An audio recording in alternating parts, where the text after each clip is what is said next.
And so I'm going to run this episode in a bit of a top-down method. I'm going to start super high level and then get into the overarching patterns and some of the case studies and examples of what I'm about to run through. But, all the entities, people, and case studies, obviously I couldn't even fit all of the stuff I'm about to run through in a 24-hour episode if I covered each person and each case study of all the names I'm about to list.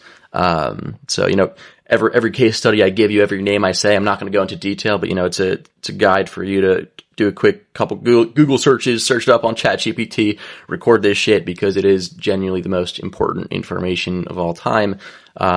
It's my understanding that we are living through a biblical type of war that has persisted for centuries and millennium between the forces of good and evil, and oftentimes these forces of good end up dead in mysterious circumstances or straight up murdered.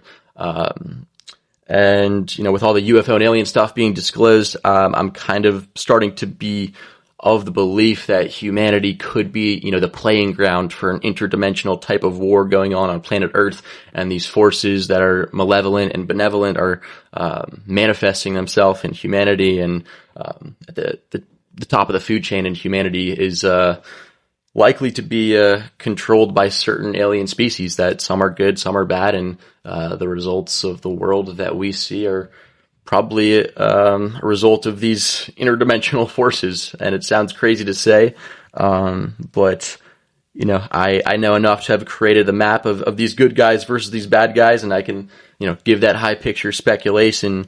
But, oftentimes it ends with the best people, the best reformers, the ones who want world peace and free energy and to advance humanity to the next layer of becoming. Look at the graphic I put together on the JFK Tesla handshake, because honestly, it does all go back to that. It was JFK that said, "Too often we enjoy the comfort of opinion without the discomfort of thought." It was Tesla that said, "If you wish to understand the universe, think in terms of energy, vibrations, and frequency." So I'm about to get into the Sinister system here, the institutions that make up the Shadow Cabal, and obviously, I'm not saying everyone that works for these institutions is evil in any manner. I'm just saying that, these are the institutions and entities and family names and people that have, systematically contributed to an overwhelmingly malignant system. Obviously you're not an evil person if you work for the Federal Reserve or the Rothschilds or DARPA or Palantir, etc. I'm not even saying the people at the very top of these companies are evil, because, people don't have to be evil to work for an entity that does not have the best interest of broader humanity.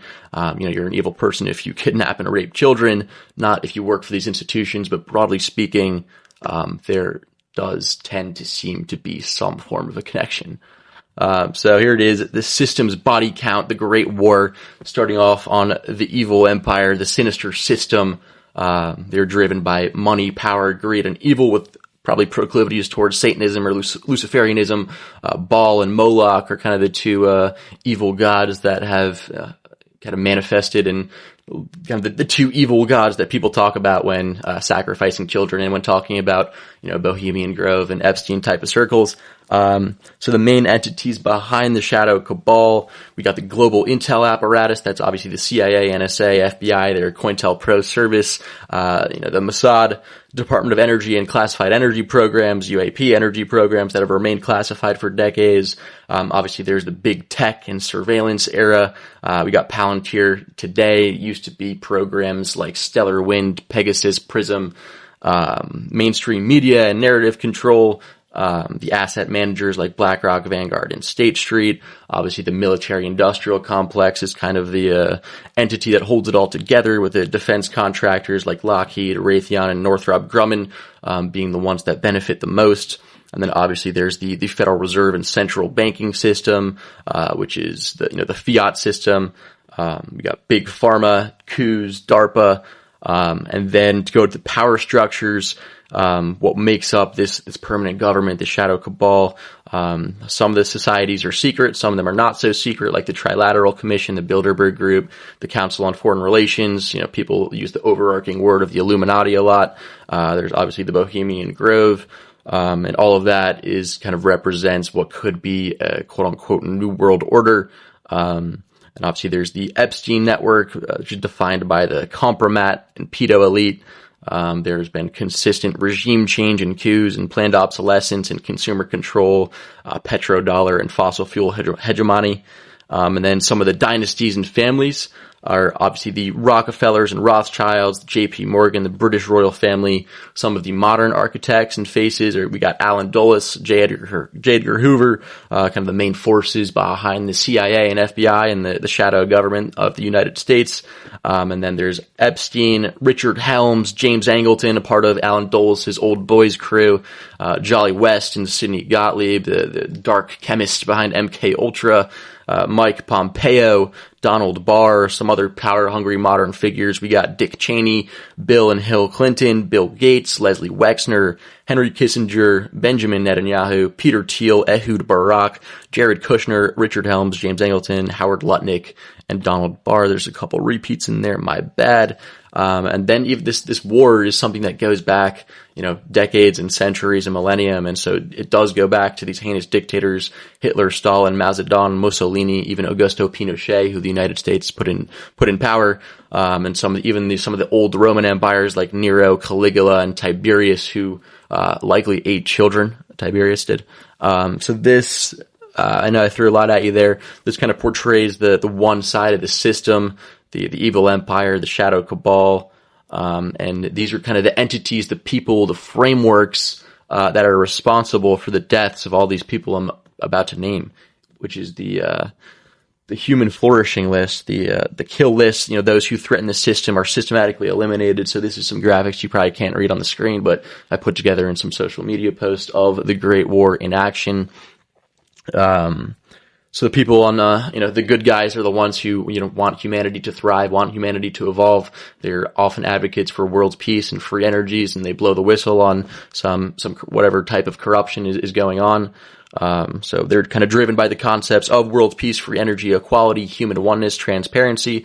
Some of the leaders of the good guys include JFK, Caesarion, the son of Cleopatra and Julius Caesar, who's supposed to lead the world in a dualistic Roman-Egypt hybrid empire.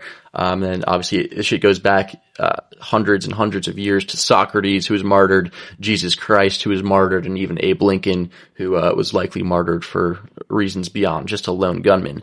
And so some of the peace and civil rights and anti-war icons, we got JFK, we got his brother RFK, we got MLK, we got Malcolm X, Fred Hampton, John Lennon, Gandhi, Jesus, John the Baptist, Socrates, and the most recent add to that list is Charlie Kirk.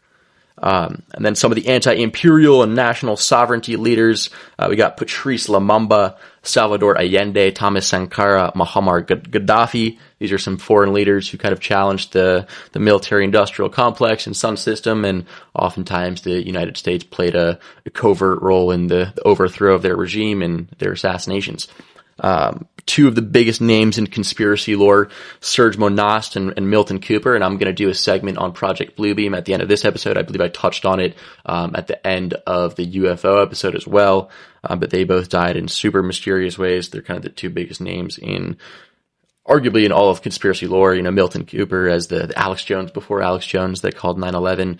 But I'll get into them later. Continue these names, some other whistleblowers and transparency, and not even all of these people died in suspect ways, but just some modern whistleblowers. We got Ed Snowden, Julian Assange, Chelsea Manning, Gary Webb, Daniel Ellsberg, Andrew Breitbart, Seth Rich, and Max Spears. Some other important miscellaneous deaths, Sushir Baliji, the ChatGPT guy, Danny Casolaro, the Octopus Murders guy, Princess Diana. We had Strauss, Astor, and Guggenheim, who died on the Titanic. And then Terrence Yeaky represents the OKC 95 conspiracy false flag. And then some of the free energy and disruptive tech people. Obviously, it all goes back to Nikola Tesla, but other energy inventors, Dmitry Petronov, Stefan Marinov, Stanley Meyer, the GEC Marconi scientists. There was over 25 of them that died in really suspect ways. They're working on a black budget. I'll get into them in a second. Eugene Mavlov, Ari Dege, Tom Ogle, and the Ogle Mobile. Look that one up. Nuno Lorio, Carl Grillmar are the last list of names and have been added to the list in 2026. That's the MIT fusion scientist, the Caltech astrophysicist, and I'll get into the the modern disappearances and deaths of people linked to the secret UFO program. And this is what's been going on in late 2025 and 2026. There's been like 10 plus disappearances in the UFO program. And it seems to me like it's almost the story of the decade, and it's a very scary story. Some other digital freedom fighters and crypto kings that died in super mysterious ways: Nikolai Mushegian, John McAfee, Fernando Alagaba. And I'll get into that chain in detail. Some people who were killed, they were related to the JFK case in one way or another: George de Morenchild, Marilyn Monroe, and Mary Meyer. Some UFO and alien related deaths. We got Carl Wolf and John Mack. Some other miscellaneous deaths that seem like there was higher powers in play: Stanley Kubrick, Frank Olson is related to MK Ultra, Mark Middleton related to the Clintons and probably Epstein, and then William Colby, one of the only moral CIA directors of all time. He released the family jewels. He released the most transparency into the CIA we have ever seen in the history of our country. And he went for a canoe ride and, never came back. Some other consciousness pioneers that died in weird ways. We got Itzhak Bentov and Pat Price. And then lastly, some Manchurian candidates, which is, the government essentially training and mind washing, mind controlling certain people to carry out assassinations, political assassinations.